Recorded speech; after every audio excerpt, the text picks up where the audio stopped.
Hello to everybody watching, listening, and once more welcome back to Mechabellum. After all these amazing 2v2 games that I've cast that were also exceedingly simple to produce, because all I had to do is record the footage, cut it up, and I'm basically done already, I'm going to cast one game because of the sheer awesomeness of it, at least in my opinion. So we're playing Aggro against a man named Arcagnello? Arcagnello. He does certainly start with a couple of arc lights, and we are lining up on the left side. We're playing as Elite Specialist and adding 2 marksmen on in order to support the push here. We have a bit of chaff clear, we have a bunch of steel balls. I don't necessarily want to buy level 2 crawlers into these sledgehammers, which can instantly kill them as if they were level 1 crawlers and just level off that. I don't want to have that happen, so we're going to go chaffless in round 1 and are just waiting until the opponent lines up his units. Honestly, in retrospective, a missile here could have done a lot of stuff. I never go for it, spoiler alert. I don't throw down missiles just like that. I'm a lot more of the eco player. So we do get a good latch on that tower because the opponent had almost nothing to the outside. Which means we get a tower pretty easily, and this means that round 1 is going to go as one would expect looking at this board. No chaff, no problems, at least currently. So round number 2, we have unit drops, rhinos, typhoons. I'm picking the typhoon because I'm thinking, you know what, might as well go for some foon ball here. Try and aggro the opponent this way. My opponent gets the saber from his saber spec and also will pick a unit. He picked the rhino. Should probably zoom out all the way again. He puts the rhino on the right and hang on, did I incorrectly say that I was aggroing from the right in the first few minutes of this? I might have, but I might also have not. I don't know. Anyway, some crawlers in the back to distract the units that are going to be placed here. And, of course, this rhino has a very clear path other than the arc light, but it can kill that arc light, what, twice over in one strike? Not that much. Rhinos aren't that powerful. An arc light and a saber tooth getting dragged away. And this means that these steel balls in theory can attack the tower, but I don't have a mobile beacon, so they all just head for the saber tank and are way too slow arriving. Now these units get to shoot at all the steel balls they might desire. Meanwhile, this marksman is unfortunately stuck on fangs and will only now turn to face something more important. We have one steel ball taking the tower, but that definitely is not going to save it from the impending rhino. We do, however, now get a level on these steel balls. We do get some laser sights. I pick the laser sights, and my opponent does as well. Right, let's see what we do and what he does. He has a bunch of problems to fix. This round was kind of saved by me not having a mobile beacon, and the rhino, of course, being effectively undefended. But next round might be an entirely different story. It seems he has chosen to sell the rhino, so he's now sitting at 800 as far as money goes. Buys a melter. Puts the range on it, and then he has 100 left over. What did he spend? Oh, he purchased the mobile beacon, it seems, and I guess he bought another arc light or something like that. Okay. I thought there was another purchase. Anyway, he puts rapid resupply on just to throw a Multimelter with laser sights in one round. Round number 3 at me instantly. And if memory serves at this time, my comment was instant Multimelter? How evil? Because I see this as evil. Multimelters have been a weakness of my aggro play for a long time. I just plain freaking can't figure out how to beat them. The opponent's always going to have a good advantage as far as chaff clear goes. And these things are good to just blast whatever may come. The marksman in this case does manage to win, but yeah. This is not exactly an amazing, big, huge victory that I can count on always happening.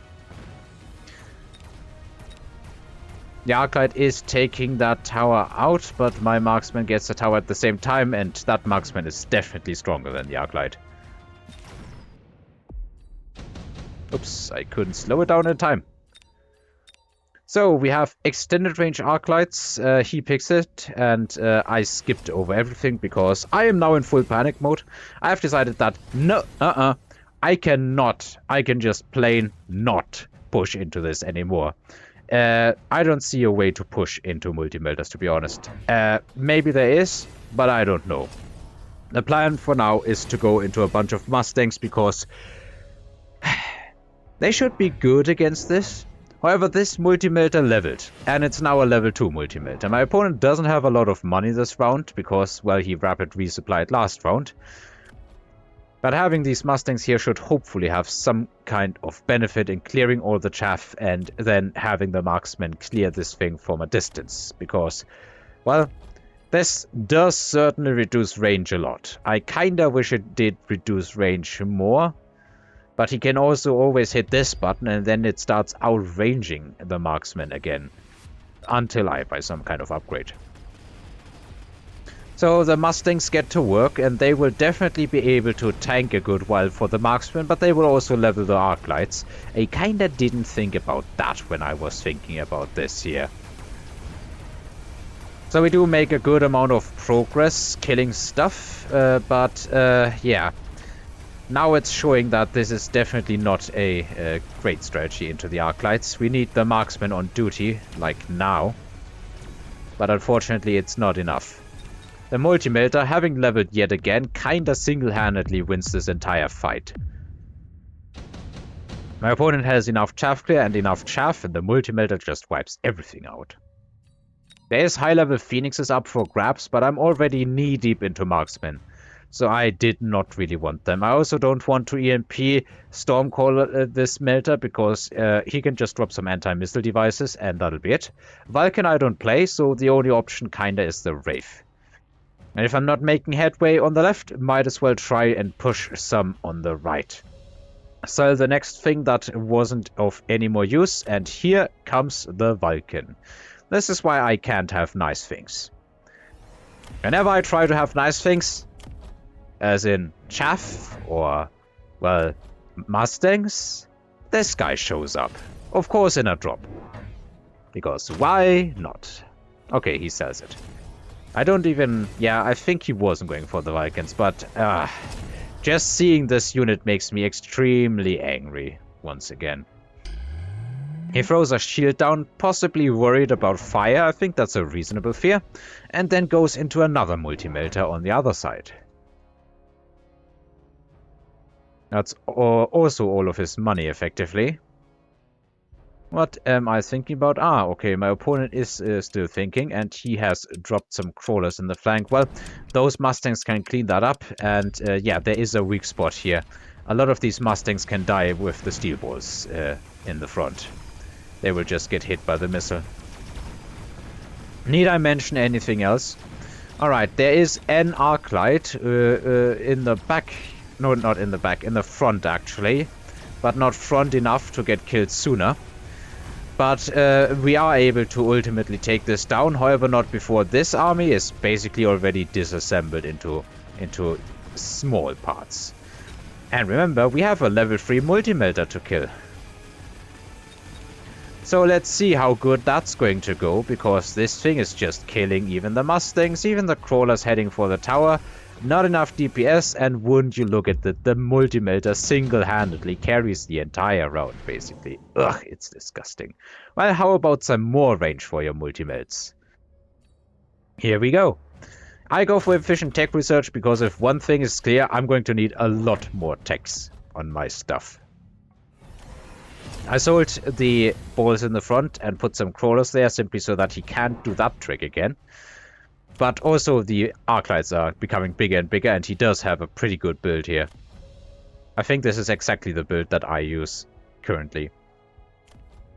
Crawlers get a missile to the face, and it's time to hit the EMP button. This is going to technically actually increase the range of this melter.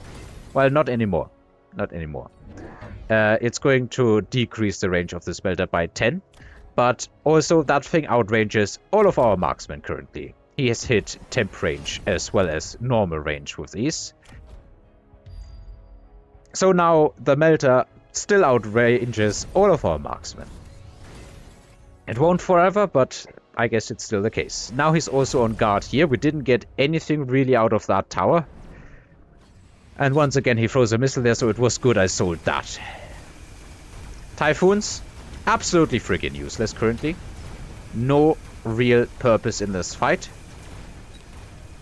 The crawlers from the rear are kinda also clashing with the Mustangs, pushing them further forward. These units have all been annihilated. I think that was this Arclight's duty. And yeah. I think I was complaining some more in chat at this time. Because this ain't working. This ain't it, Chief.